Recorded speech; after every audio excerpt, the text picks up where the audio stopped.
الحمد لله نحمده ونستعينه ونستغفره ونؤمن به ونتوكل عليه ونعوذ بالله من شرور أنفسنا من يهده الله فلا مضل له ومن يضلله فلا هادي له ونشهد أن لا إله إلا الله وحده لا شريك له ونشهد أن محمدا عبده ورسوله أما بعد فأعوذ بالله من الشيطان الرجيم بسم الله الرحمن الرحيم يا أيها الذين آمنوا صلوا عليه وسلموا تسليما اللهم صل على سيدنا ونبينا وشفيعنا حبيبنا ومولانا محمد صلى الله عليه وعلى آله وأصحابه وبارك وسلم اللهم صل على سيدنا ونبينا وشفيعنا حبيبنا ومولانا محمد صلى الله عليه وعلى آله وأصحابه وبارك وسلم اللهم صل على سيدنا ونبينا وشفيعنا وحبيبنا ومولانا محمد صلى الله عليه وعلى آله وأصحابه وبارك وسلم أعوذ بالله من الشيطان الرجيم بسم الله الرحمن الرحيم قل إن صلاتي ونسكي ومحياي ومماتي لله رب العالمين صدق الله العظيم وقال رسول الله صلى الله عليه وسلم إنما الأعمال بالنيات আল্লাহ পাক রব্বুল আলামিনের দরবারে লাখো কোটি শুকরিয়া আদায় করতেছি। রব্বুল আলামিন ফিতনা ফাসাদের যুগে গত অগ্রহায়ণ মাসের মাহফিলের পরে আবার ফাল্গুন মাসের মাহফিল আল্লাহ রব্বুল আলামিন সহি সালামতে সুন্দর পরিবেশে আমাদেরকে বসার দিনে আলোচনা করার শোনার তৌফিক দান করলেন। শুকরিয়া তার সবাই বলি আলহামদুলিল্লাহ। মাহফিল উদ্দেশ্য করে আমার ভাইরা আসছিলেন, প্রায় 7 জন ভাইকে আমরা জানাজা নামাজ পড়াইয়া চিরতরে দুনিয়ার থেকে বিদায় করে দিলাম, আর কোনোদিন আসবে না। এরকম একদিন আসবে, আল্লাহ কবুল করলে মাহফিল চলতে থাকবে, আমরা আর থাকবো না। বারবার আব্বাজান রহমাতুল্লাহি আলাই বলতেন, এমন একদিন আসবে মাহফিল লোকজন হয়তো বা আরো বাড়বে, আরো সুন্দর হবে, কিন্তু আমি আর থাকবো না। দেখা গেল ঠিকই আল্লাহর কুতুব আজকে আমাদের মাঝে নাই, আর কোনোদিন আসবেও না। দাদাজান রহমাতুল্লাহি আলাই আমাদের পাশেই শুয়ে আছেন।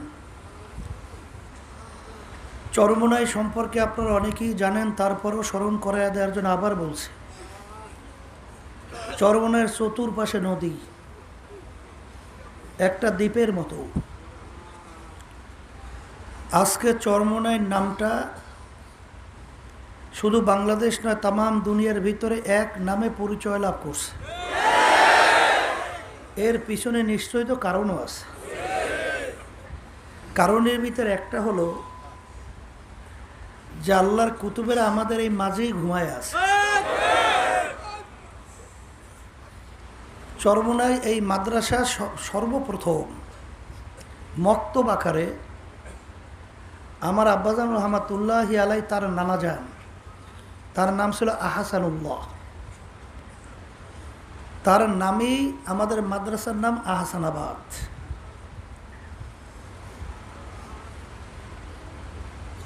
তিনি প্রথম মক্তবা আকারে শুরু করে তিনিও আমাদের এই বাম দিকে উত্তর দিকে তিনি শুয়ে আসছিলেন, নদী কবরে ভেঙে গেছে।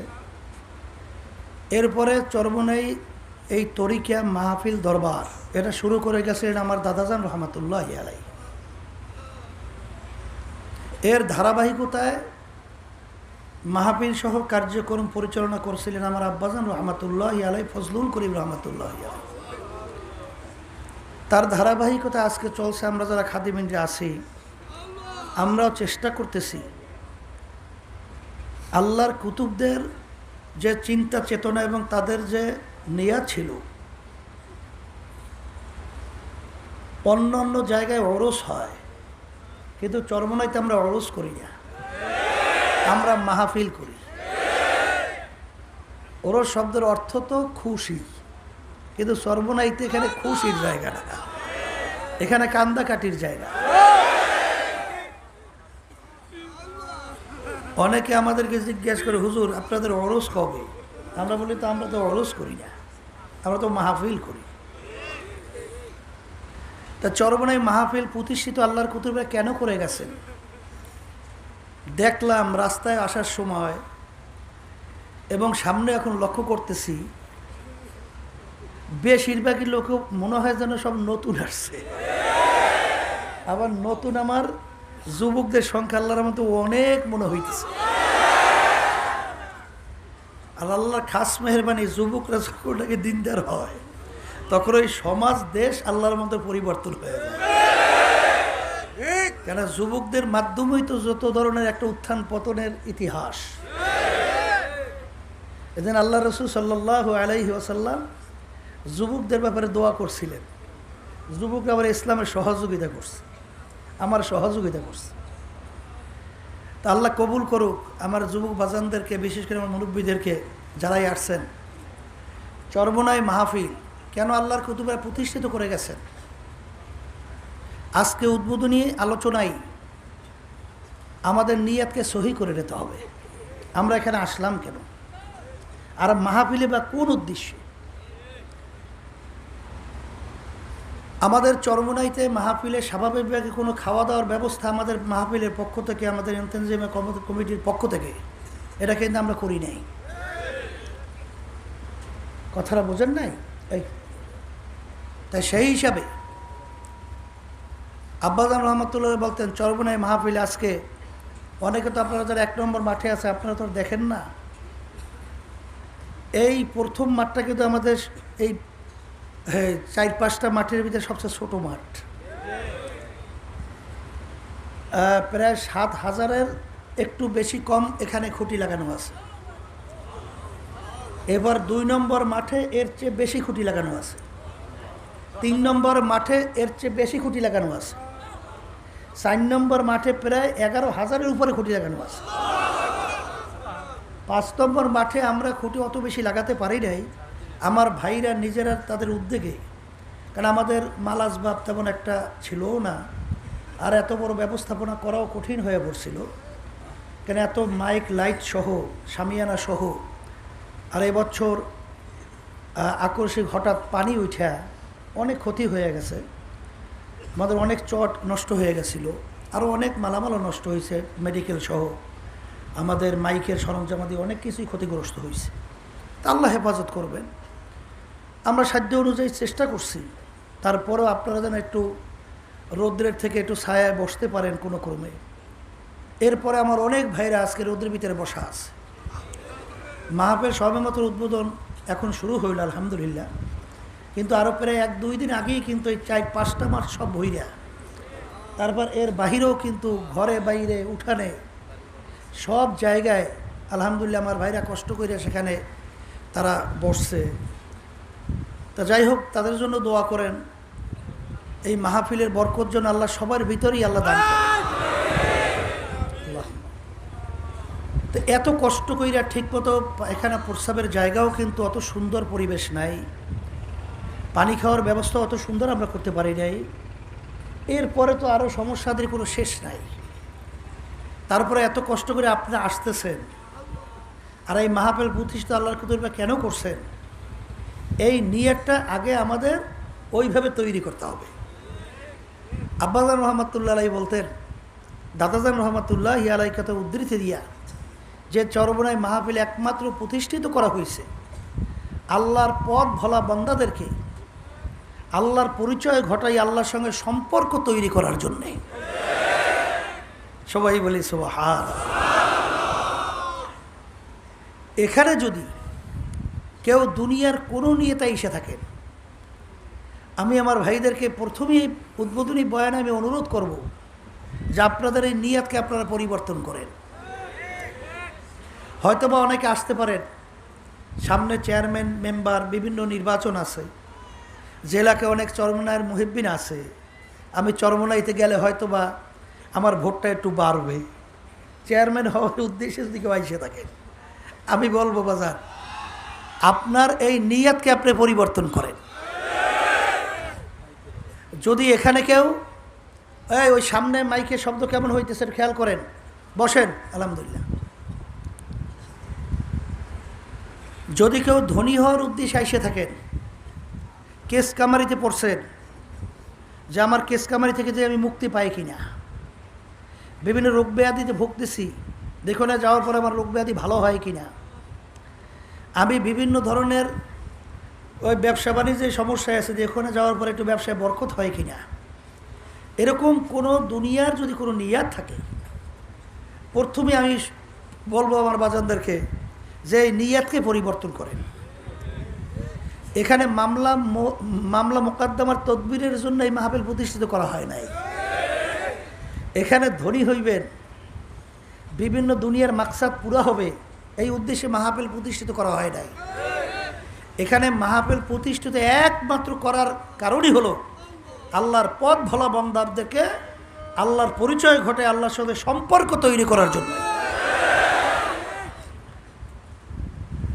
যদি কেউ দুনিয়ার কোনো উদ্দেশ্যে আইসেও থাকেন, আমি আমার ভাইদেরকে বলবো যে এখন নিয়াত পরিবর্তন করেন।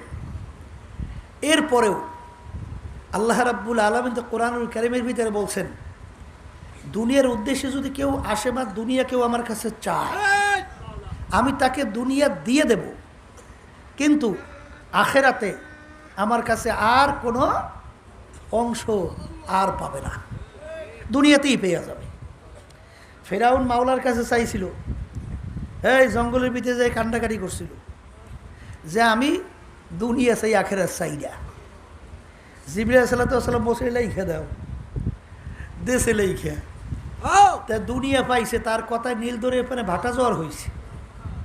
ফেরাউনকে ইতিহাসে দেখা যায় প্রায় 750 বছরের মধ্যে একদিন একটু সর্দি জ্বরও হয় নাই, আল্লাহকে এত আরামে দুনিয়াতে রাখছে। বাড়ির দরজার ভিতরে একটা গাছ ছিল, যে কোনো রোগের নিয়াত কইরা পাতা খাওয়ার সঙ্গে সে রোগ ভালো হয়ে যেত। নীল দরিয়ার পারে যাইয়ে বলতো, নীল দরিয়ার পানি জ্বর হয়ে যেত, বাটা হয়ে যেত। তাহলে আল্লাহর কাছে দুনিয়া চাইছে, আল্লাহ দুনিয়া দিয়ে দিস। বর্তমানে কিন্তু এক শ্রেণী বের হয়েছে বাবাদের দরবার, যাওয়ার পরে গরিব ধনী হয়ে যায়, বিভিন্ন দুনিয়ার মাকসাদ পুরো হয়ে যায়, তখন তারা মনে করে সে তো বড় কামেল, কথা ঠিক না? এবং বিভিন্ন কায়দায় তাদের উপাধি লকব লাগানো হয়। এই জন্য আমার ভাইদেরকে বলবো যে আল্লাহ রাব্বুল আলামিনের কাছে যদি আপনি চাইতে পারেন চাওয়ার মতো আখেরাত, তাহলে আল্লাহ রাব্বুল আলামিন দুনিয়াও দিয়ে দেবে প্রয়োজন অনুযায়ী। এটা আপনার চিন্তা লাগবে না, আল্লাহই ব্যবস্থা করবে। কারণ রিজিকের জিম্মাদার কে নেছে? আপনার আমার এত প্রেশার হওয়ার তো কোনো প্রয়োজন নেই।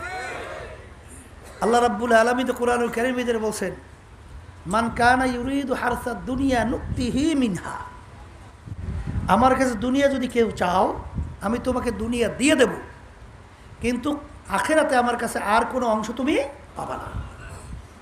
এখন আমার ভাইদেরকে বলবো, যারা মাহফিলে আসছেন, এই 3 দিন 3.5 দিন পর্যন্ত বিভিন্ন ওলামায়ে কেরাম এখানে কোরআন এবং হাদিসের থেকে আলোচনা রাখবেন। বেহুদা সময় নষ্ট আমরা করব না। অনেকে আসছে শুধুমাত্র ঘোরাফেরা করে, বিভিন্ন হোটেল, বিভিন্ন রেস্তোরাঁয়, বিভিন্ন মিষ্টির দোকানে খাওয়া আর সময় কাটানো, গল্প গুজবের ভিতরে লিপ্ত।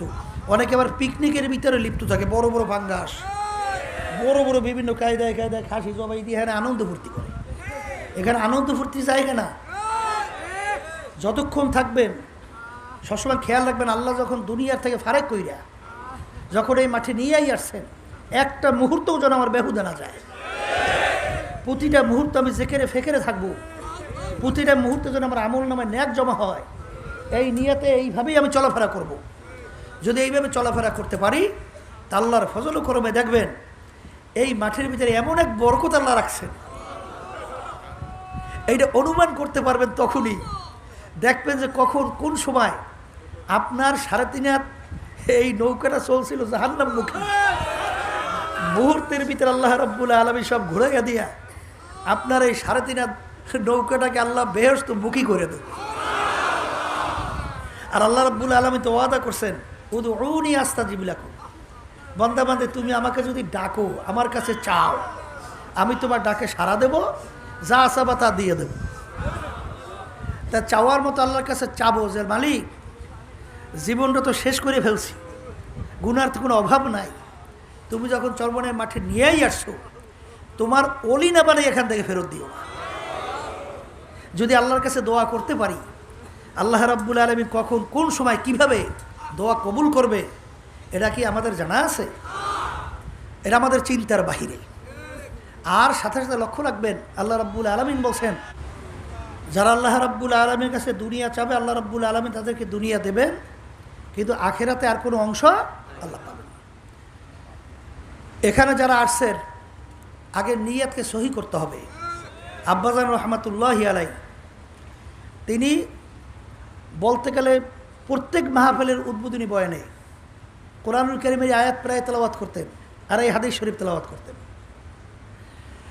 কুল ইন্না সলাতি ওয়া নুসুকি ওয়া মাহইয়ায়া ওয়া মামাতি লিল্লাহি রাব্বিল আলামিন।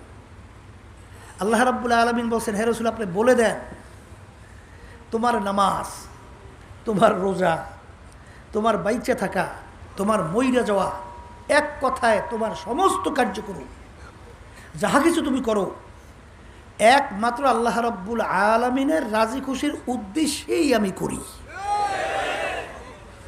এবং আল্লাহ রাব্বুল আলামিনকে রাজি খুশির উদ্দেশ্যেই আমি করব।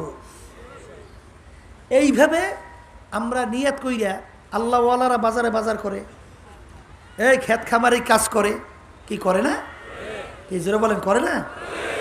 এই আল্লাহওয়ালাদের সমস্ত অন্যান্য দুনিয়ামুখী লোকদের যে কার্যক্রম, তাও সব তারা করে, কিন্তু তাদের নিয়াতটা হলো কোন কাজে আল্লাহ বেজার আর কোন কাজে আল্লাহ খুশি। যে কাজে আল্লাহ খুশি, আমার হুঁশ থাকতে সেই কাজ ছাড়বো না, আর কোন কাজে আল্লাহ বেজার সেই কাজ আমি করব না। অনেকে আমার কাছে আইসে বলে, হুজুর দোয়া করে। কি দোয়া? বলো ওইটা কোনটা, ওইটা একটু কয়েক দিয়ে থামাই দে। যে হুজুর এই সারাদিন দোকানপাট কাজ করি, হুজুর ব্যবসা বাণিজ্য করি, দিনের কাজ মনে করতেই পারি না। আমি বললাম, আপনি কী বললেন? আপনি দোকানপাট দোকান এই চালান, ব্যবসা করেন, আপনি মনে করছেন কি এটা দুনিয়ার কাজ? না, এটাও কিন্তু ইবাদত, এটাও কিন্তু আখিরাতের কাজ। কেন হালাল রেজেক কামাই করা এটা ফরজ না? আপনি দোকানদারি করতেছেন, আপনি মাপে কম দেবেন না, মালের ভিতরে ভেজাল ঢুকাবেন না। আপনি সঠিক যদি ব্যবসায়ী হতে পারে, প্রতিটা মুহূর্তে আপনার আমল নামার ভিতরে নাকি জমা হতে থাকবে। আপনি খেতে কামারে কাজ করতেছেন, আপনি হালাল রেজেক কামাই করার জন্যে আপনি কাজকর্ম করতেছেন। কাল আল্লাহ রাব্বুল আলামিন কি বলছেন? ফাইদা কুদিয়াতিস সালাতু ফান্তাশিরু ফিল আরদ ওয়াবতাগু মিন ফাদলিল্লাহ ওয়াযকুরুল্লাহা কাসীরা। এখানে আল্লাহ রাব্বুল আলামিন বিশেষ করে জুমার নামাজ আদায় করার পরে তোমরা হালাল রিজিক কামাই করার উদ্দেশ্যে যখন নাকি তোমরা জমিনের ভিতরে নামো, ওর ভিতরেও আল্লাহর জিকির তোমরা বেশি বেশি পরিমাণে করো। আপনি খেতে কাজ করতেছেন, কিন্তু আপনার খেয়ালটা থাকতে হইবে যে আল্লাহ আমার দিকে চাই আছে। আপনি ব্যবসা বাণিজ্য করতেছেন, আপনার খেয়ালটা থাকতে হবে আল্লাহ আমার দিকে চাই আছে। আপনি বিভিন্ন ধরনের কার্যক্রম পরিচালনা করবেন, খেয়ালটা রাখতে হইবে আল্লাহ আমার দিকে চাই আছে। দুনিয়ার কাজ কি বন্ধ থাকবে? কিন্তু এক ধরনের বর্তমানে বের হয়েছে সংসারাদি বাদ দিছে। সংসারাদি ঠিকমতো ঘরে খাওয়া পাওয়া নাই, বাচ্চাদের ঠিকমতো খোরপোশের ব্যবস্থা মানে খাওয়া দাওয়ার ব্যবস্থাও করে না। ওদিকে সে দরবেশ বিভিন্ন জায়গায় ঘুরে বেড়ায়, বিভিন্ন জায়গায় খুব হালাত দেখায়। এই এটা কি ইসলামের ভিতরে জায়েজ আছে? না মিগুয়াম কে আজ দুনিয়া জুদাবাস বাহার কার কে বাসি বা খোদাবাস। আল্লাহ কিন্তু বলেন নাই যে তুমি দুনিয়ার সমস্ত কার্যক্রম, এই বিবি বাচ্চা বিবাহ সাথে সব বাদ দিয়া তুমি জঙ্গলে যে আমার ইবাদত করো। রোহবানিয়া যেটাকে বলা হয়, বৈরাগ্যতা যেটাকে বলা হয়, এক কথায় এইটাকে ইসলামের ভিতরে জায়েজ আছে? হ্যাঁ, আল্লাহ রসুল সাল্লাল্লাহু আলাইহি ওয়াসাল্লাম কি নিজে কাজ করেন নাই? কথা কন না কা? আল্লাহ রসুল সাল্লাল্লাহু আলাইহি ওয়াসাল্লাম বিবাহ সাথী করেন নাই? আল্লাহ রসুল সাল্লাল্লাহু আলাইহি ওয়াসাল্লাম কি বিবি বাচ্চা ছিল না? আল্লাহ রসুল সাল্লাল্লাহু আলাইহি ওয়াসাল্লাম কি ব্যবসা বাণিজ্য করেন নাই? তাহলে সব কাজই তো আল্লাহর হাবিব করছেন, সাহাবায়ে কেরামরাও করছেন।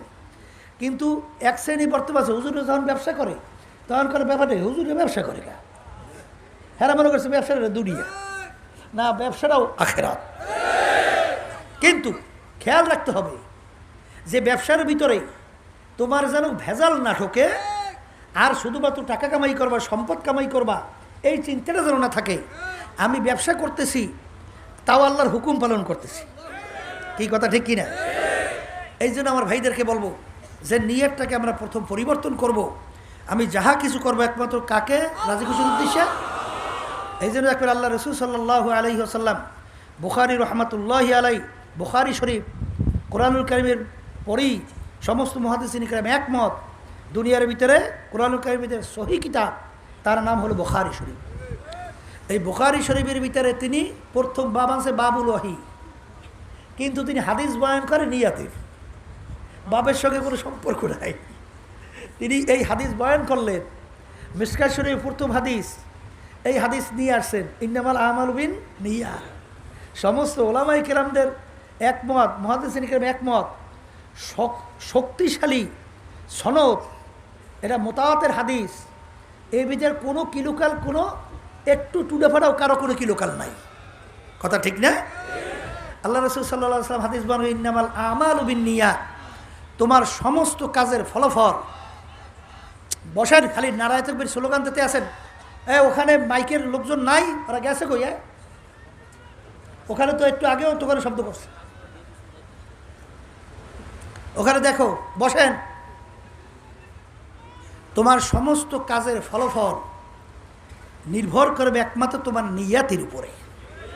কথা ঠিক না? আল্লাহ রাসূল সাল্লাল্লাহু আলাইহি ওয়াসাল্লাম হাদিস সামনে বয়ান করছে ইন্নামাল আমালু বিন নিয়াত ওয়া ইন্নামা লিইমরিইম মা নাওয়া ফামান কানাত হিজরাতুহু ইলাল্লাহি ওয়া রাসূলিহি ফাহিজরাতুহু ইলাল্লাহি ওয়া রাসূলিহি। আল্লাহ সাল্লাল্লাহু আলাইহি ওয়াসাল্লাম বলতেছেন, তোমরা যে হিজরত করতেছো মক্কা শরীফ থেকে মদিনা শরীফ, অথবা আপনারা বাড়ি থেকে বিভিন্ন জায়গা থেকে হিজরত করে চরমনাইতে আসছেন। কথা ঠিক না? আল্লাহ রাসূল সাল্লাল্লাহু আলাইহি ওয়াসাল্লাম বলতেছেন স্মরণ করে দেওয়ার জন্যে যে তোমরা যে হিজরত করতেছো, যদি হিজরতের উদ্দেশ্য আল্লাহ এবং আল্লাহর রসুলকে রাজি খুশির উদ্দেশ্য হয়, তোমরা আল্লাহ এবং আল্লাহর রসুলকেই পেয়ে যাবা। আর যদি তোমাদের হিজরতের উদ্দেশ্য হয় কোনো মেয়েকে বিবাহ করার উদ্দেশ্যে অথবা কোনো দুনিয়া পাওয়ার উদ্দেশ্যে, তাহলে তোমার হিজরতটা মেয়েকে বিবাহের জন্যই হবে, আর দুনিয়াই পাইয়ে যাবা। আল্লাহ এবং আল্লাহর রসুলের কাছে এর বিনিময়ে তোমরা কিছু পাবা না। আপনারা চরমনাইতে যারা আসছেন, টাকা পয়সা খরচ কইরা এই এত কষ্ট করে সারা রাত্র সজাগ অনেক রয়েছেন, এই কষ্ট করে এখানে আসছেন, ঠিকমতো বসতেও ঠিকমতো পারেন নাই। যদি অন্য কোনো নিয়াত থাকে, আমি এবার ভাইদেরকে প্রথম বলবো যে এখানে কোনো মামলা মোকদ্দমার তদবির দেওয়া হয় না। আব্বাজান রহমাতুল্লাহি আলাই তিনি কোনো তাবিজ, কোনো ঝাড়ফু এবং কোনো তাদবীরের তিনি শিখেও না, দিতেও না, আমরাও জানি না। কথা হুজুর পানিতে অনেক সময় ফু দেন, এখন অনেকে নিয়ে আসে হুজুর একটু পানিতে ফু দিয়ে দেন, কোরআন কারীম তেলাওয়াত করে একটু ফু দিয়ে দিই, কী হইবে না হইবে আল্লাহ জানে। কথা ঠিক না? ওই তদবির আমরা শিখেও না, আর শিখতেও যাই নাই, আর এটা উদ্দেশ্যও না। এই জন্য আব্বাজান রহমানের কোনো তদবিরও জানতেন না। কথা ঠিক না? আর দোয়া মুখ খুলে এবাদত, এবাদতের মূল হইল দোয়া। এই কোরআন কারীম তেলাওয়াত করিয়া, এই সূরা ফাতিহা তেলাওয়াত করিয়া ফু দিয়ে দেই, কি হইবে না হইবে আল্লাহ ভালো জানে। ওই একটা কথা আছে না, নিয়াত দেখেন, একজনে নিয়ে গেছে যে হুজুর আমার বাচ্চা কাছে হইবে, হুজুর একটু একটু তাতে তাবিজ লিখে দেন। হুজুর তো তাবিজ লিখতে পারে না, এখন হুজুর লেখতে আছে যে এইটা নিয়ে লাগাইয়ে দিও। কি লেখছে যে আল্লাহ তোমার বন্দায় তো ছাড়ে না, তো এখন আমি তো লিখতেও জানি না, তাবিজ টাবিজ জানিও না, এখন আমি লিখে দিলাম, তুমি বোঝো আর তোমার বন্দায় বোঝো। এই এবার আরেকটা কথা লাগছে, এখন বাচ্চা ওই পারুক না ওই পারুক, হ্যাঁ তুমি বোঝো। এখন এর লিখে দিয়েছে, তাবিজ দিয়েছে দিয়ে লাগাইয়া, লাগানোর সঙ্গে সঙ্গে আল্লাহর ফজলে বাচ্চা খালাস। এখন ওই তাবিজে এমন ক্রিয়া, যাকে নিয়ে দেয় সঙ্গে সঙ্গে খালাস। এখন সবাই আশ্চর্য হয়ে গেল, ব্যাপার কি, এ কোন বরকতি তাবিজ? খুইলে দেখে যে এর ভিতরে লেখা মাইনে জানতা ও নে সরতা তু জানা ওর তারা বন্দা। বাবুদ গা আমি কিছু জানি রে, বন্দা ছাড়ে না, এখন তুমি বুঝার তোমার বন্দা বুঝো। এর ব্যাপারটা কি, যখন নাকি লেখাটা লেখছে তখন দিলটাকে পুরাপুরি আল্লাহ মুখী করে আল্লাহর কাছে সুপর্দ করে, যে আল্লাহ আমি তোমার কাছে সুপর্দ করে দিলাম, এখন তুমি বুঝার তোমার বন্দায় বুঝুক, এখন তোমার বন্দা ছাড়েই না, আমি কি করবো, এখন তুমি বুঝার তোমার বন্দায় বুঝুক। এই জন্য এখানে কোনো তদবিরের জায়গাও না। আমি প্রথম পর্যায়ে আল্লাহর রাস্তায় আপনাদেরকে অনুরোধ করব, এরকম কোনো তদবিরের চিন্তায় এখানে আসলে এটা ভুল করছেন, এখনই নিয়ত পরিবর্তন করেন। আর যখন আইসেই বসছেন, এখন মনটাকে বলেন যে মর, যখন মালিক নিয়েই আসেন, তাহলে দিলটাকে একটু ঘুরাইয়া একটু আল্লাহ মুখী কইরা তারপর একটু আমরা বসি। যদি আল্লাহর ফজল করমে বসতে পারি, দেখবেন আল্লাহ কীভাবে বরকত দেবেন আপনি দিশাও করতে পারবেন না। কারণ এখানে আল্লাহর ফজল করমে হাজার হাজার লক্ষ লক্ষ আল্লাহর খাস বান্দারা বসা আছে, ওই লক্ষ লক্ষ জাকিরিন এখানে বসা আছে, তাদের চোখের নজর যদি আল্লাহর ফজল করবে একবার তোমার আমার দিকে বইয়ে যায়, আল্লাহ রাব্বুল আলামিন মুহূর্তের ভিতরে তোমার আমার জীবনের সমস্ত চিন্তা ভাবনা সব পরিবর্তন ঘটাইয়া দিলটা আল্লাহ মুখী করে দিতে পারে। কি যেরকম পারে না, এরকম ঘটনার অভাব নাই। এবারও মাহফিলে আসছে ওই আমার কালু ভাই, ওই সিলেটের, আমার সাথে দেখা করছে সেদিনকে, প্রথম যখন আসছে সুবহানাল্লাহ, এই জিনিস আমার এখনও চোখে ভাসে। এই মোষ, এরপর কালো তো কালা, পোশাকও পরছে কালো, চুল এই পর্যন্ত, চোখ দুইটার বড় বড়। এখন আমার পিছনে দাঁড় করিয়ে রাখছে, তাকাইয়ে দেখি আল্লাহু আকবার, আল্লাহ। এই আল্লাহর বন্দায় সবনায় মাঠে থাকার পর আল্লাহ এমন বুঝতেছে, এখন মনে হয় তাকাইলে মনে হয় একটা আল্লাহর ওলি আল্লাহ বানাই দিচ্ছে। এরকম মুহূর্তের ভিতরে আল্লাহ ঘটাই দিতে পারে না। আর জফুল কালাম তো আল্লাহর হাতে, কার হাতে? তা আল্লাহর কাছে সফর যদি করার মতো করা যায়, তা আল্লাহ রাব্বুল আলামিন বান্দাবাদের জন্য যথেষ্ট হয়ে যাবে। কথা ঠিক কিনা? এরকম কত ঘটনা আমাদের জানা আছে। কোনোদিন পশ্চিমে সেজদা দেয় নাই, কিন্তু এই মাঠে 3 দিন 3.5 দিন থাকার পরে আল্লাহর ফজল করমে আল্লাহ রাব্বুল আলামিন এমন দিনের বুঝ আল্লাহ দান করছেন, এখন হুশ থাকতে, জীবন থাকতে তারা 5 ওয়াক্ত নামাজ ছাড়ে না। কথা ঠিক না? কিন্তু এক শ্রেণী কিন্তু বর্তমানে আছে, দেখবেন সর্বনৈতে যাওয়ার পরই এই পিছনে লাগিয়ে যাবে, খোঁচাখুচি করবে, গ্যাস ও কোন জায়গায়, অদিসব বেদাত, মানে আমার সর্বনয় দাঁত নাই, সব দাঁত ছাড়া। যেটা বলে কথা ঠিক কিনা? শূন্য আসলাম এক জায়গায়, এই হাদিস পড়া ইতিহাস, সেখানে ছাত্রদেরকে বলতেছে যে তোমরা কমিউনিস্ট কইরো কিন্তু সর্বনয় কইরো না। একজন হাদিস পড়াইতেছে, বলতেছে যে সর্বনয়কে আমার কাছে উল্লেখ করে বলে যে ওই এই আওয়ামী লীগ বা অন্যান্য এই কমিটি এসেও আমার কাছে খারাপ লাগে। এরকম বিভিন্ন ধরনের আছে না নাই? এই সর্বদাইতে এক আল্লাহর বন্ধ তো বিভিন্ন কায়দায় ড্যান্স, নাচ, গান, বিভিন্ন কায়দায় এগুলো করাইতো। বোঝেন না, এক কথায় মহিলা নাচানাচি করাইতো, শয়তানি বদল যত সব করাইতো। তো দাওয়াতের মাধ্যমে আল্লাহর বন্ধাকে আল্লাহ সর্বনে নিয়ে আসে, আল্লাহ দিনের বুঝতেছে। এখন তো 5 ওয়াক্ত নামাজ পড়ে আর সকাল সন্ধ্যায় বসে আল্লাহর জিকির করে। এখন একজন গেছে, যাইয়ে বলতেছে, এই জোরে জোরে জিকির জায়েজ নাই, করো কি? একাত্রিত হয়ে জিকির জায়েজ নাই, করতেছো কি? মসজিদের ভিতরে জিকির জায়েজ নাই, করতেছো কি? এখন ওই পাগলা তো বাংলা মানুষ, হে কইতে আছে যে আমার তো আপনি চেনেন? কলে চিনি তো। আমি যে সেমনি সুমনি নাচাইতাম হ্যাঁ কি আপনি জানেন? কলে হ্যাঁ জানি। কলে যে আমি এলাকার ভিতরে সবচেয়ে একটা খারাপ মানুষ, বিভিন্ন কায়দায় ছিলাম, তা তো জানেন? কলে তা তো জানি। কলে তখন যে আপনাকে আমি দাওয়াত দিয়েছিলাম তা মনে আছে? কলে হ্যাঁ হয়তো মনে আছে। কত আমার খাওয়া নামে আমার বাড়ি খাইছিলেন তা মনে আছে? কত তা মনে আছে। হাদিয়ে দিয়েছিলাম যে পকেটে লইছিলেন, হ্যাঁ মনে আছে। কলে হ্যাঁ তো মনে আছে। তখন বলে তখন তো আপনি একটু আমাকে বলেন নাই যে তুমি এই সেমরি নাচাইও না, তুমি এই গান বাজনা কইরো না, তুমি এই সন্ত্রাসী কার্যক্রম কইরো না, তুমি এই চাঁদাবাজি কইরো না। তখন তো বলেন নাই। তখন তো আপনি খুব আমাকে সুন্দর খাইছেন, ও হাতিয়েও পকেটে লইছেন। আর এখন আল্লাহ আমার সর্বনে নেওয়া দিনের বুঝ দান করছে। এখন আমি সব ছাইড়ে দিয়া এখন একটু সকাল সন্ধ্যা আল্লাহর জিকির করি, আমি একটু 5 ওয়াক্ত নামাজ পড়ি, এখন খারাপ কাজ আমি ছাইড়ে দিতেছি। এখন তুমি আমাকে বাধা দিতে আসো, এই লাডি দেখছো, একটা পিডিয়া দিয়ে মাথাটা ভাড়াই ভালো। এরকম কিন্তু একদল লাগবে, খুব সতর্ক থাকা লাগবে, কথা ঠিক কিনা? কিন্তু বাজার যতই যা করুক, আব্বাজার রহমাতুল্লাহ আলাইহি বলতেন, যেই বাতি আমার মাওলা জ্বালাবে ওই বাতি তুমি নিবাবা কিভাবে? ওই বাতি নিবাতে গেলে তোমার সোসমস তোমার ফুরিয়া যাবে। কিন্তু আল্লাহ যদি চরমনায় কবুল করেন, আল্লাহ কবুল করছেন, তুমি কিছু করতে পারবে না, কিন্তু বরঞ্চ তুমি ধ্বংস হয়ে যাবা। কারণ হিংসুক যে হিংসা করতে দেওয়া উচিত, ওই হিংসার আগুনে ও নিজেই জ্বলে পুড়ে শেষ হয়ে যাবে, ঠিক না? চরমনায়ের বিরুদ্ধে মনে আছে আব্বাজার রহমাতুল্লাহ আলাইহি তো একটু অসুস্থ শারীরিকভাবে ছিলেন। বাইসুজের ফুয়াজার আমাদের এই ইউসুফ আলী খান সাহেব আমাদের ফুয়াজার দাদা যখন অসুস্থ হয়ে পড়ছিল, তখন বলছিলেন মেয়া সাহেব কইতো, শ্বশুর মেয়া সাহেব কইতো, মেয়া সাহেব এই আপনি দুনিয়া থেকে বিদায় হওয়ার পরে মানুষ তো মরণশীল, একদিন যাওয়াই লাগবে, কিন্তু এই তরিকা মাদ্রাসা এ দায়িত্ব কে পালন করবে? এরকম তো কোনো লোক দেখি না। তখন দাদাজান বলতেছেন, আমার সৈয়দ আছে না? আব্বাজানকে সৈয়দ বলতো। বলে সে তো শারীরিকভাবে একেবারে অসুস্থ, সে তো সফর সহ্যই করতে পারে না। তখন দাদাজান নাকি অসুস্থভাবে শোয়া ছিল, শট করে লাফ দিয়ে বসে গেছে, বসে বলতেছে, দুলামিয়া আল্লাহর ফজল করবে আমার শহীদের সঙ্গে কেউ পারবে না। করে তার শত্রু মিত্র তো অভাব নাই। করে দুলামিয়া আমি জানিয়ে রেখে যে আমার শহীদের সাথে দুশ্মনী করবে সে ধ্বংস হয়ে যাবে।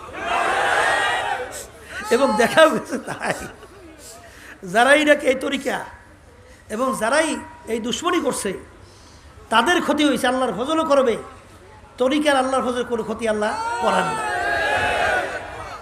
তবে আপনারা ঝগড়াঝাড়িতে লিপ্ত হবেন না, কারণ এই তরিকার আল্লাহ কুতুবরা এইটা আমাদেরকে শিখায় নেয়। হিংসা করবেন না, সবসময় নিজেকে নিজে ছোটো মনে কইরেন, এবং সবসময় নিজে নিয়তের এই খেয়াল্লা আমার গুণের তো অভাব নাই। আল্লাহ আমি তো এখন সবনে জবের দিনে একটু বুঝ দান করছি, বুঝ আল্লাহ আপনি দান করছেন। এ আল্লাহ আপনি দয়াময় করে আপনার রহমতের নজর আমার দিকে একটু তাকান, আপনার খাস কুদরতি কোলের ভিতরে আমাকে টাইনে জায়গা দেয়, আপনার মোহাব্বত আমার কলের ভিতরে বসায় দেয়, আপনি মানুষ হিসেবে আপনি কৌল করেন। যখনই আল্লাহর কাছে এরকম সফর্দ করতে পারবেন, আল্লাহ রাব্বুল আলামিন মান কানা ইউরিদু হারসাদ দুনিয়া নুতিহি মিনহা ওমা লাহু, আল্লাহ রাব্বুল আলামিন বলছেন, বান্দা বান্দিরা যদি আমার কাছে তোমরা দুনিয়া চাও, অথবা দুনিয়ার কোনো সম্মান অথবা অন্য সম্পদ চাও, আমি তোমাদেরকে দিয়ে দেব, কিন্তু আমার কাছে আর কিছু আখেরাতে পাবা না। যারা চরমনাইতে আসছেন আমার ভাইদেরকে বলবো, এত কষ্ট স্বীকার করিয়া কেন আসলেন? চরমনাই মাহফিল একমাত্র প্রতিষ্ঠিত করে গেলেন আমার আব্বাজান দাদাজান রহমাতুল্লাহ আলাইহি। আল্লাহর পথ ভোলা বান্দাদেরকে আল্লাহর সঙ্গে সম্পর্ক তৈরি করার জন্যই এই মাহফিল প্রতিষ্ঠান আল্লাহর কুতুবেরা প্রতিষ্ঠিত করেছেন। আমার বাজানদেরকে বলবো, যারা নাকি এখনো দুনিয়ার মোহের ভিতরে, দুনিয়ার সম্মানের ভিতরে বিভিন্ন পদের দিকে তাকাইয়া দিন রাত্র যারা নাকি একের পর এক শেষ করতেছেন, আমি সেই বাজানদেরকে বলবো, দুনিয়া সম্পর্কে একটু মাঝে মধ্যে চক্ষু বন্ধ করেন, নিরিবিলি একটু মুরাকাবা করেন। হাকিকত সে তো দুনিয়া বেখবর হ্যায়, দুনিয়া কি নুমাইশ পর নজর হ্যায়। বাজান, দুনিয়ার হাকিকত সম্পর্কে একটু চিন্তা করেন। এক আল্লাহর বান্দা, ওর এনিমি রোগ হইয়া ওর শরীর ফুইলা গেল, ওর শরীর এমন মোটা তাজা হইল, চেহারা এখন টলটল সুন্দর সুন্দর দেখা যায়, শরীরের ভিতরে গোশত এত সুন্দরভাবে শরীর তৈরি হইল। এখন ওই পাগলা তো মনে মনে খুশি যে অনেক বড় লোকের এত সুন্দর শরীর নাই, আমার শরীরটা এত সুন্দর, কিন্তু এই সুন্দরের হাকিকত ওর জানা নাই।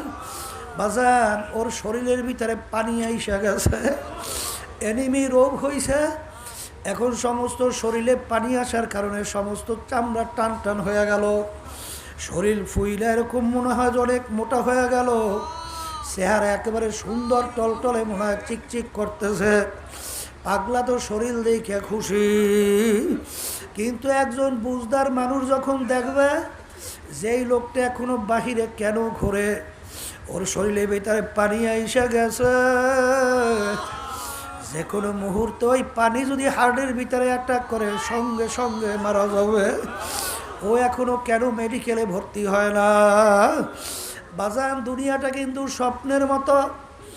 যেরকম নাকি তোমাকে ডাক দিয়ে বলো তোমার আব্বা যে, বাজান রে আমি এক জায়গায় যাই, তুমি আমার গরু টরুগুলার শিখমাতো আমাদের গরুগুলো সন্ধ্যার সময় ঘরে নিয়ে আইসো, কারণ গরুগুলা মাঠে থাকলে কিন্তু বাঘে বা বিভিন্ন আক্রমণ করে ধ্বংস করবে। মা বলল, বাজান ঘরে তৈল নাই, অন্ধকারে থাকা লাগবে, তৈল নিয়ে আসো। এখন ছেলে তো রওনা করলো, পথের ভিতর থেকে মাঠে ছেলেফান খেলাধুলা করতেছে, ও তো খেলাধুলা এমনভাবে মত্ত হইয়া গেল, ওদিকে বাজান দিন শেষ হয়ে গেল, অন্ধকার আইসা গেল। এখনো দৌড়াইয়া যাইয়া দেখে গরুগুলো আর মাঠে পাওয়া যায় না, সব বাঘে শেষ কইরা ফেলছে। এখন আফসুস আর দৌড়ায়, দোকানে যাইয়া দেখে দোকান বন্ধ হয়ে গেছে। এখনো বাড়ি যাইয়া দেখে মা অন্ধকারে বসে আছে, এখনো এত আফসুস করে, আফসুস আমি কেন খেলার ভিতরে মত্ত হয়ে রইলাম, এখন আমাকে গরুগুলোকেও বাঘে খাইয়া ফেললো। আরে দোকানদারের কাছে গেলাম, দোকানদার তো তৈল নাই, এখন ঘরে আম্মা সহ আমারও তো এরকম অন্ধকারে থাকা লাগবে, ওদিকে পাক শাক না খাই আমাদের রাত্রি কাটানো লাগবে, কত যত আফসুস করবে, আর পরিষ্কার সময় আসবে না। এ আল্লাহর বান্দারা, কবরের যাত্রীরা, আল্লাহ রাব্বুল আলামিন তোমাকে আমাকে দুনিয়াতে পাঠাইছেন কেন? লিয়াবলুয়াকুম আইয়ুকুম আহসানু আমালা। বাজান, কে ভালো আমল করো, কে খারাপ আমল করো, পরীক্ষার জন্য দুনিয়ার ভিতরে পাঠাইল। বাজান, পরীক্ষার হলের ভিতরে 3 ঘন্টার সময়, 3 ঘন্টার সময়ের ভিতরে তোমাকে প্রশ্নও দেয়, লেখার জন্য পত্রও দেয়। আর ওই 3 ঘন্টার সময় যদি তুমি আনন্দ ফুর্তি কইরা বিভিন্ন গল্প গুজব লেখা, তুমি যে তোমার 3 ঘন্টার সময়কে শেষ কইরা ফেলো, ওই যখন নাকি 3 ঘন্টা শেষ, যখন বেলের ভিতরে ঘন্টা শুরু হয়ে যাবে, তখন আফসুস করবে, আফসুস আমি তো প্রশ্নের উত্তর ঠিক মতো দিতে পারলাম না। এখন যত আফসুস করো আর 3 ঘন্টা পরীক্ষার সময় ফেরত আসবে না। এ দুনিয়াদার পাগল আমার বাবারা, দুনিয়াটা কেমন স্বপ্নের মতো বাজার। তুমি স্বপ্নের ভিতরে দেখতেছ যে তুমি বিবাহ শাদী করছো, বাচ্চা কাচ্চা হইল, আরে তোমার নাতি নাত করে হয়ে গেল, ওদিকে তোমার ঘুম ভাঙিয়ে দেখো কিছুই নাই। আজকে দুনিয়ার ভিতরে বিবাহ শাদী করলাম, ব্যবসা বাণিজ্য করলাম, বাচ্চা কাচ্চা হইল, আর বাচ্চা কাচ্চা বড় হইল, মেয়েদেরকে বিবাহ দিলাম, ছেলেদেরকে বিবাহ করাইলাম, নাতি নাত করে হয়ে গেল। আরে এখন তাকাইয়া দেখি কাঁচা দাড়িগুলা পাইকা সাদা হয়ে গেল, চুলগুলা পাইকা কাঁচা সাদা সাদা হয়ে গেল, দাঁতগুলা পইরা বোকরা হয়ে গেল। ওদিকে তাকাই দেখি যুগ কোথার থেকে গেল, কোথার থেকে রাত্র গেল, কোথার থেকে দিন গেল। এখন যতই আফসোস করি কোনোদিন আর জওয়ানি ফেরত আসবে না। এ দুনিয়াদার পাগল আমার বাবারা, এ কবরের যাত্রীরা, কে কখন কোন সময় রওনা করব কারো কিন্তু জানাই নাই বাজান। আমার বাজানরা আসছিল চরমনায় মাহফিলে, এর ভিতরে 60 জনকে জানাজা পড়াইয়া বিদায় করে দিল। এর আমি বাড়ি পর্যন্ত যাইতে পারবো এরকম তোমারও জানা না,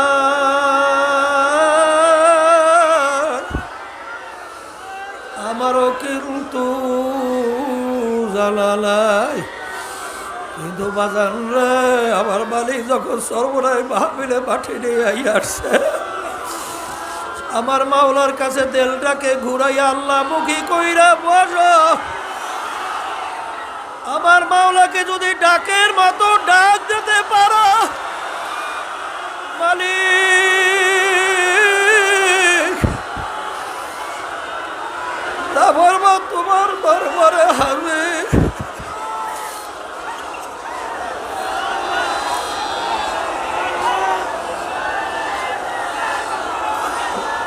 মালিক আমার গুনার কোনো শেষ নাই, আমার অপরাধের কোনো শেষ নাই, কিন্তু আমার অপরাধ যত হোক না কেন, যত গুনাহ হোক না কেন, মালিক তোমার রহমতের তো কোনো সীমা সংখ্যা নাই। মালিক তুমি যখন চরমনার মাঠে নিয়ে আসো,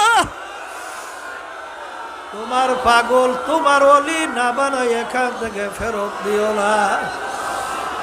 এ দুনিয়াদার পাগল আমার বাবারা, কোন দুনিয়ার পিছনে পড়ছো, কোন সম্পদের পিছনে পড়ছো, কোন সম্মানের পিছনে পড়ছো।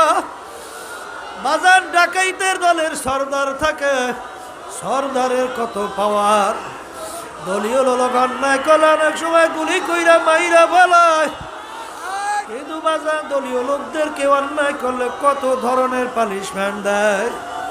কিন্তু আর মাতুব্বারি সরদারি কতক্ষণ, পুলিশের হাতে অ্যারেস্ট হওয়ার আগ পর্যন্ত।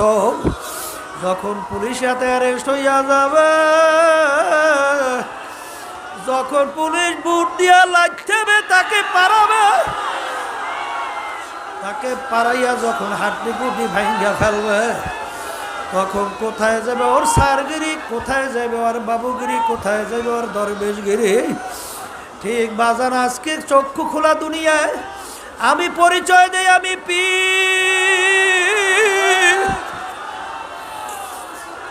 কেউ পরিচয় দেয় আমি মুফতি, কেউ পরিচয় দেয় আমি মুহাদ্দিস, কেউ পরিচয় দেয় আমি চেয়ারম্যান, কেউ পরিচয় দেয় আমি মেম্বার বাজান, কেউ পরিচয় দেয় আমি সভাপতি, কেউ পরিচয় দেয় আমি সেক্রেটারি, কেউ পরিচয় দেয় আমি জমিদার বংশের লোক, আমি তালুকদার বংশের লোক, আমি অমুক বংশের লোক, আমি অমুক সম্পদের মালিক, অমুক টাকার মালিক, আমি এরকম বাড়ি 5টার বিল্ডিং 10টা বিল্ডিংয়ের মালিক, আমি শত শত কোটি টাকার মালিক।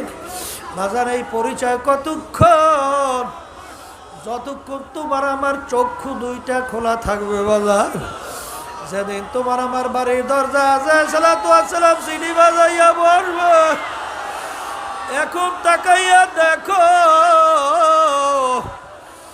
রূহ তন সে উড় গই, মুর্দা কি হালাত ক্যা হুই। এখন তুমি তাকাইয়া দেখো তোমার দুনিয়া হালাত কি অবস্থা চলছে। আল্লাহ আল্লাহ, এ দুনিয়াদার পাগল আমার বাজানরা, কোন দুনিয়ার পিছনে পাগল হইলাম? দুনিয়ার হাকিকত সম্পর্কে একটু মাঝে মাঝে চক্ষু বন্ধ করো, চিন্তা করো বাজান। বড় লোক যখন দুনিয়ার ভিতরে আসছে, ল্যাংটো অবস্থায় দুনিয়া আসছে। রাস্তার ফকির যখন আসছে, ল্যাংটো অবস্থায় আসছে। ভাগ্যের বিনিময়ে কেউ বা বড় মেয়ে, কেউ বা রাস্তার ফকির।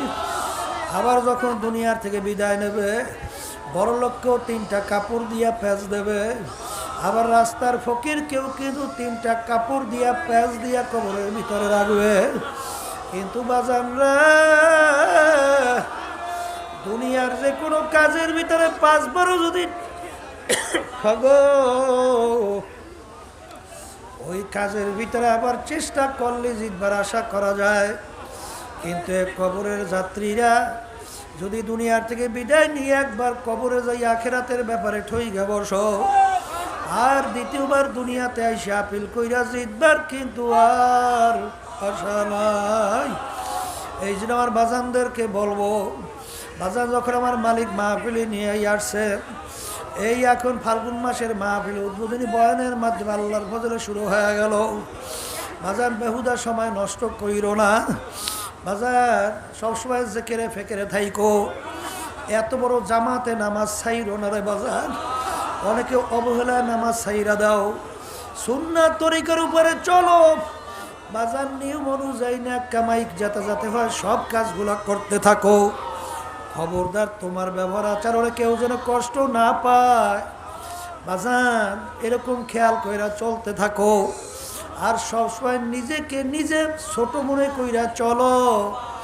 দেখবা আল্লাহ রাব্বুল আলামিন তোমাকে আমাকে তার খাস মেহেরবানিতে, তার খাস কুদরতি কোলের ভিতরে, তার খাস কুদরতি নজরের ভিতরে নিয়ে নেবে।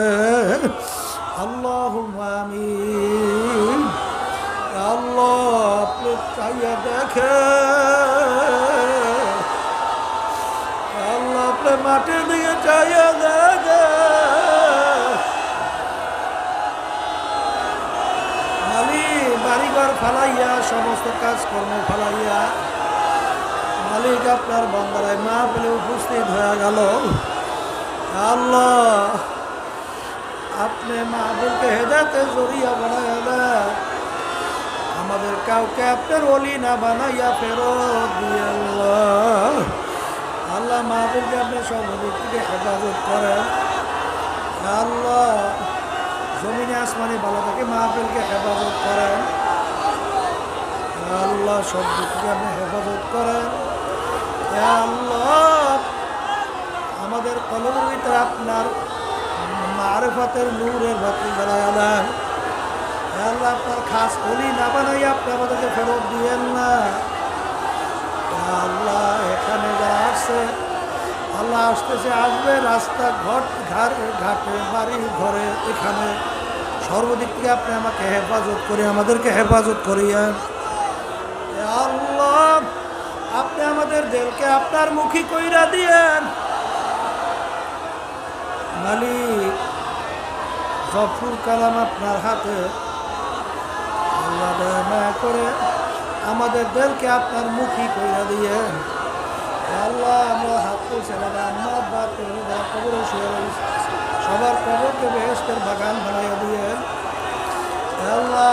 আপনার কুতুবরা আমাদের পাশে কবরস্থানে ঘুমাইয়া আছে আল্লাহ, তাদের কবরকে আপনি বেহেশতের বাগান বানাইয়া দিয়েন। তাদের রুহানি ফয়জ বরকত আপনি আমাদেরকে নসিব করিয়েন আল্লাহ। এখানে আমরা আলোচনা করব, উলামায়ে কেরাম আলোচনা করবে, যা যা প্রয়োজন সবার জবান থেকে সেগুলো বের হওয়ার তৌফিক দান করিয়েন। এবং মাবুদ ইখলাস নিয়ে আমাদেরকে আলোচনা করার তৌফিক দান করিয়ে আল্লাহ সব আপনাদের সফল করলাম, দয়া মায়া করে আপনি দয়া মায়া করে কবুল করে নেন। সুবহান রাব্বিকা রাব্বিল ইজ্জাতি আম্মা ইয়াসিফুন, সালামুন আলাল মুরসালিন, ওয়ালহামদুলিল্লাহ।